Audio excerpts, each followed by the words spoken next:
Hello everyone, I hope जो भी मैंने टॉपिक प्रीवियस वीडियोस में कराए हैं वो सबको अच्छे से समझ आ गए होंगे। सो आज का हमारा जो मेन टॉपिक है वो है कॉस्ट ऑफ गुड्स सोल्ड। तो हम इसके बारे में जानेंगे कॉस्ट ऑफ गुड्स सोल्ड क्या होता है। कॉस्ट ऑफ गुड्स सोल्ड क्या है कि हमने पर्टिकुलर टाइम पीरियड में मीन्स 6 मंथ्स या 1 ईयर या 3 मंथ्स में हमने कितना सामान सेल किया था, उसकी कितनी कॉस्ट रही होगी या कितनी कॉस्ट थी, उसकी क्या वैल्यू थी, उसे हम कॉस्ट ऑफ गुड्स सोल्ड कहेंगे। So cost of goods sold हम कैसे निकालेंगे, कैसे कैलकुलेट करेंगे? तो क्या होता है हमारा cost of good sold is equal to opening stock plus net purchase plus direct expenses minus closing stock.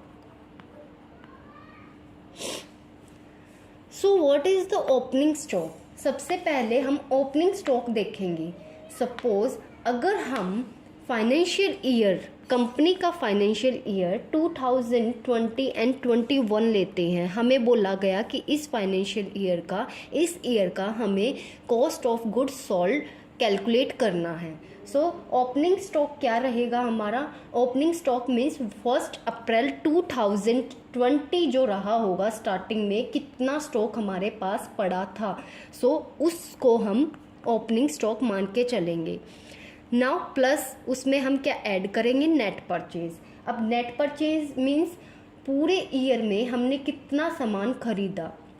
Net purchase कैसे निकालते हैं हम? नेट परचेज हम निकालेंगे, नेट परचेज हमारे निकलते हैं gross purchase minus purchase returns.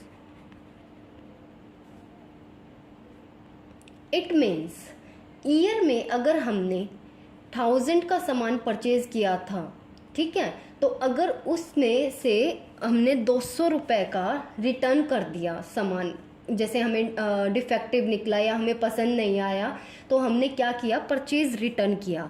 और जो हमारा 1000 का जो हमने परचेज किया था, ठीक है, तो उसको हम क्या करेंगे? यहाँ 1000 माइनस 200 क्या हो जाएगा? हमारा net purchase, that is 800 rupees का हमारा नेट परचेज रहा था।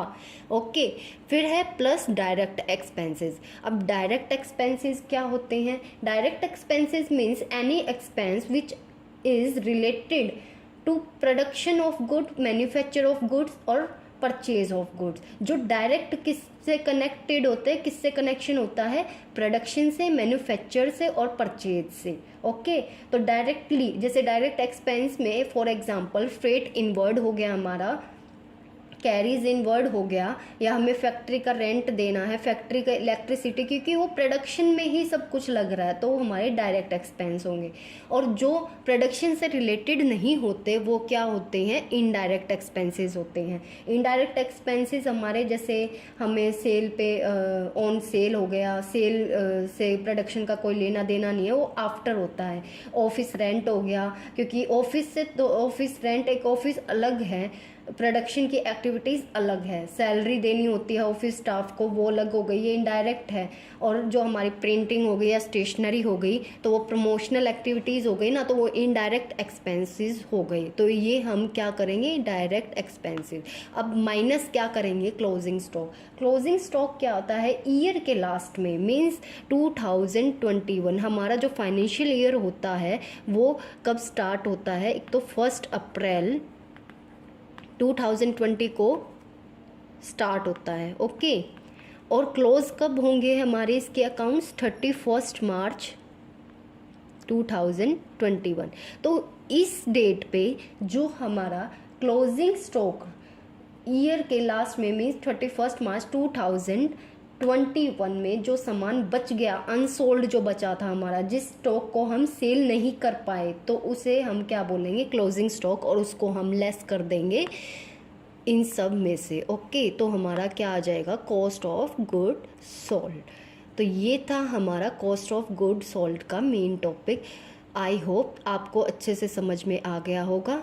So please like the video, subscribe video and किसी को कोई क्वेरी हो तो वो कमेंट सेक्शन में मेंशन कर सकता है। Thank you.